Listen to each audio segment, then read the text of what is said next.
ನಿಜ ಹೇಳಿ, ಮಗುನ ಯಾರು ಕಿಡ್ನಾಪ್ ಮಾಡಿದ್ರು ಅಂತ ನಿಮ್ಗೆ ತುಂಬಾ ಚೆನ್ನಾಗಿ ಗೊತ್ತಿತ್ತಲ್ವಾ?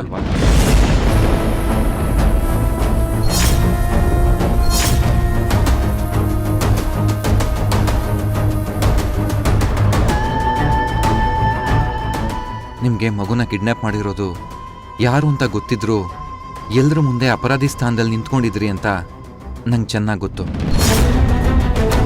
ಜೊತೆಗೆ ನೀವು ಧರ್ಮೇಂದರ್ ಅಂಕಲ್ ಈ ಕೆಲಸ ಮಾಡಿರೋದಕ್ಕೆ ಸಾಧ್ಯನೇ ಇಲ್ಲ ಅಂತ ಅಲ್ಲಿರೋರ್ಗೆಲ್ಲ ಗೊತ್ತಿದ್ರು. ಹೇಗಿದೆಲ್ಲ ಆಯ್ತು? ಗೊತ್ತಿಲ್ಲ.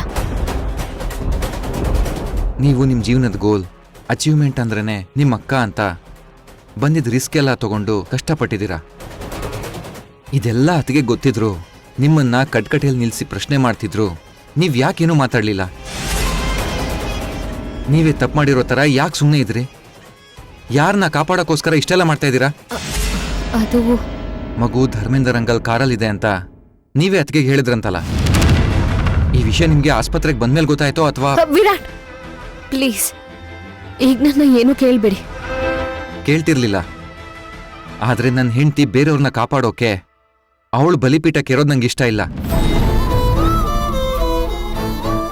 ನಾಮಕರಣದಲ್ಲಿ ಮಗು ಹೇಗೆ ಕಾಣೆ ಆಯ್ತು ಅಂತ ಹೇಳಿ.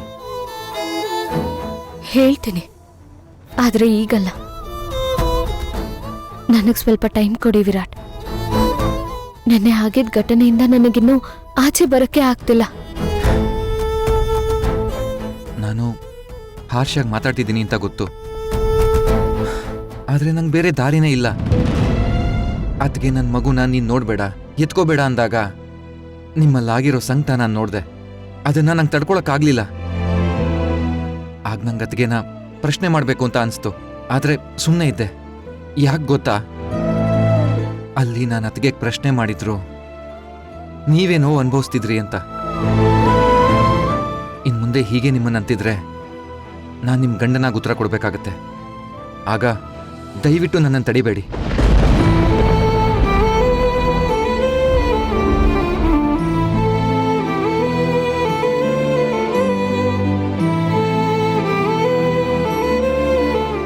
ಸಿಂಧು ಅವರೇ, ನಿಮ್ಮ ಅಕ್ಕಂಗೆ ನೀವೆಷ್ಟು ಮುಖ್ಯ ಅಂತ ನನಗೆ ಗೊತ್ತಿಲ್ಲ, ಆದರೆ ನೀವು ನಂಗೆ ತುಂಬಾನೇ ಮುಖ್ಯ. ನಿಮಗೋಸ್ಕರ ನಾನು ಯಾರನ್ನು ಬೇಕಾದರೂ ಎದುರಾಕೊಳ್ಳೋಕ್ಕೆ ಸಿದ್ಧ. ಆಗ ನನ್ನ ಅಪರಾಧಿ ಸ್ಥಾನದಲ್ಲಿ ದಯವಿಟ್ಟು ನೋಡಬೇಡಿ.